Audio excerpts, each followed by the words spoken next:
What is happening, YouTube and weight loss warriors? You want to know about dirty fasting versus real fasting? I got your back right after this.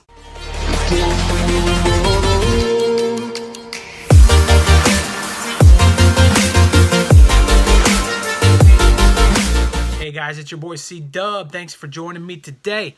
I want to talk to you guys real quick about something that's really important because I happen to be a member of a few Facebook groups that do fasting and fasting related topics. And most of them, when you join, will say we support clean fasting and we don't want to talk about anything else. And then people get on there and they ask questions and they just get hammered by other people in the communities saying, oh my God, you're not a clean faster, and they get all over these guys. And some of you guys are like, well, what is clean fasting? And you don't know much about fasting at all, so you don't particularly know the difference between a dry fast versus a clean fast and anything else that goes in between. So I wanted to talk to you guys about it today. So let's get right into that. So basically, if we're talking about a clean fast, what we're talking about is nothing but water during your fasting window. So what we're basically saying, and some people will say you can have black coffee, you can have tea, unsweetened tea, and that's it. That's it. Nothing else in your fast. No added sweeteners, no bubble gum, no sugarless-free bubble gum, no anything at all that could, quote, break your fast. So, you know, there's been some studies too on whether it does or doesn't break your fast, and there's a lot of contradictory information out there on that. There's one study I saw one time where where they actually studied it, and half the people had some insulin reaction to sweeteners, and the other half didn't. And it depends on what sweetener too. Some different sweeteners are better than other sweeteners, and some groups react more to some than others, and there's all kinds of confusing information out there. So I wanted to break it down for you. So now you know what a clean fast is. What a dirty fast would be, well, okay, well, I'm going to drink my coffee, but I'm going to add some sweetener in there. Not sugar, but I'm going to add some calorie-free sweetener in there. Maybe a little bit of skim milk or something that doesn't have calories. I'm going to eat some sugar-free gum that doesn't really have, maybe it has a couple of calories in it, but it doesn't have, you know, enough to do anything really. And, you know, that's what I'm going to do during my fasting time. Maybe I'm going to drink a diet soda or, you know, a zero soda or something like that. Maybe like a Zevia, something that, you know, may have something in there that's, you know, I guess Zevia doesn't have sweeteners in them, but, you know, but anyways, you get the point. You know, maybe you're like, I love Pepsi Max. I mean, anybody that saw my one meal a day will see that there was a Pepsi Max sitting there. Pepsi Max is the most delicious drink in the world to me. So that's a really good example. Is it okay to drink a Pepsi Max during your fast versus is it not okay to drink a Pepsi Max? So to answer your question, guys, and I'm going to probably give an answer that I think the fasting community is going to look at me a little strange for, but I don't think there's anything wrong with a dirty fast, guys. I don't think that it matters.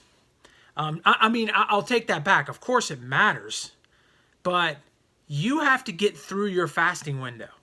And the easiest way to do that is to be as comfortable as you can.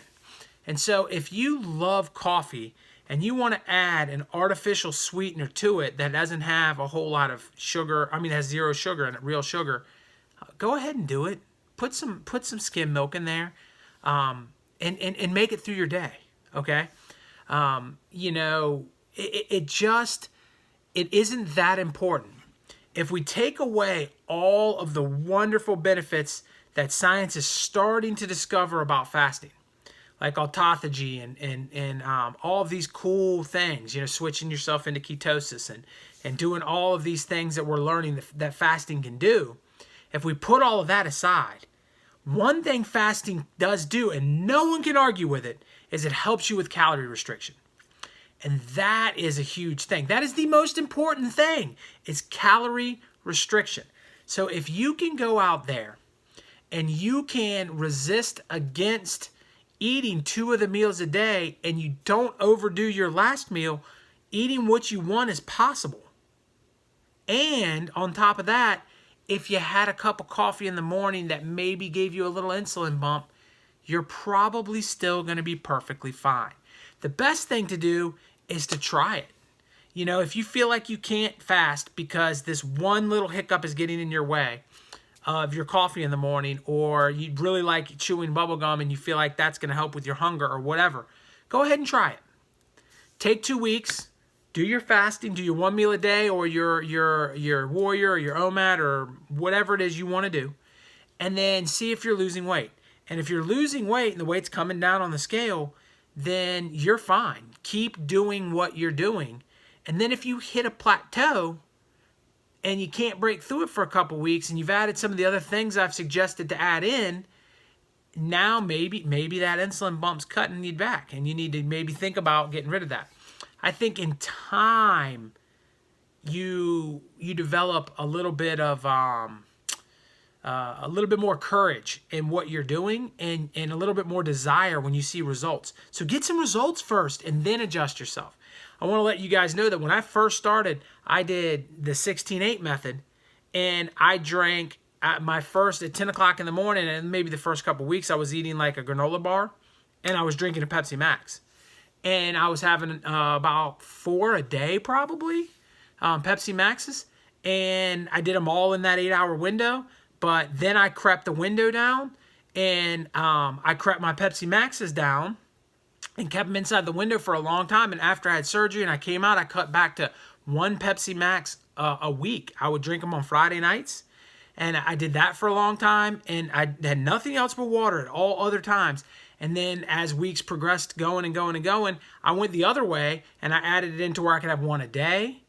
And then now I only drink them now in my window. So, or really maybe 2 hours of the day I drink them when I get home from school till the end of dinner. So it's probably because I do my working out after school and whatnot. So I'm probably drinking them from 4 to 6, and I probably have 2. But that's now. But earlier, a couple months back, I just drank them. I just drank 3 or 4 a day. And I didn't even worry about whether it was in the window or out of the window, and I was fine. I was still losing weight. So it just goes back to show you that it doesn't really matter. One other quick thought on this topic is you can do both. You can do both. If you really, really, really want to have coffee, but you don't feel like it's something you have to have every single day, you can have coffee, and you can have a dirty fast for 2 days, and then a clean fast for 2 days, and then a dirty fast for 2 days, and a clean fast, and back and forth, and you're going to be fine. You're going to be fine. So you don't have to just be like, I'm a clean faster. Yes, I'm never eating anything, I'm never drinking anything that's not water in my window. And you can get on that bandwagon and you can, go. And I think that's totally cool. And if that's you, man, more power to you. But everybody that feels like that's unobtainable for the rest of their life, that's not the answer. Stop right there. If you think to yourself, well, you know what? I love Diet Coke. You shouldn't drink 10 Diet Cokes ever, right? You shouldn't even drink 4, okay? But if you want to have a couple Diet Cokes a day or a Diet Coke a day, drink it. That's all I got to say about it. I mean, drink it. If you can get it in your window, more power to you. If you feel like the one thing that will get me to my meal tonight is that Diet Coke, man. I got to have that Diet Coke. It's going to get me all the way to my meal. Then drink your daggone Diet Coke. You know what I'm saying? Do whatever you got to do to make it to your window.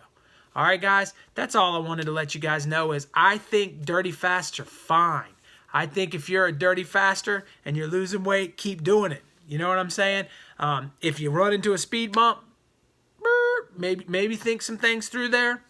But I think it's a good thing. I think anybody that's taken a step towards eating less calories is doing the right thing. And that's what I want you to take out of this message is calorie restriction at the end of the day is the only guarantee we have to losing weight.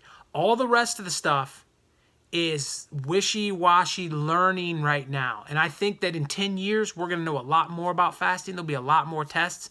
There'll be a lot more hard evidence as to all the things that benefit you. And I think that all of us will be able to learn from that. And I really, in my soul, believe that all those benefits they talk about are really true. But I also believe that if you just restrict your calories, you're going to lose weight. And I also believe that I don't care how long you fast for, if you're eating too much food, you're going to gain weight. And so at the end of the day, clean or dirty, I don't care. Just get fasting, my friends. I'll see you on the next one. Peace.